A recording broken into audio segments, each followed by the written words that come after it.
औक्ष म्हणजे मोठी लढाई, मोठी लढाई. अन हत्याराचं फुलावानी घाव बिघाई, घाव बिघाई.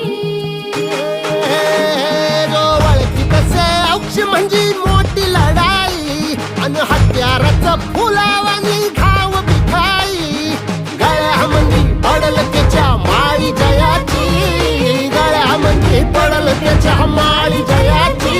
तू चाल पुढं, तू चाल पुढं, तू चाल पुढं. तुला रगड्या भीती कशाची, परवा भी कुणाची. मन सुद्धा तुझा गोष्ट आहे पृथ्वी मोलाची, हा पृथ्वी मोलाची. मन सुद्धा तुझा गोष्ट आहे पृथ्वी मोलाची. तू चाल पुढं, तुला रगड्या भीती कशाची, परवा भी कुणाची.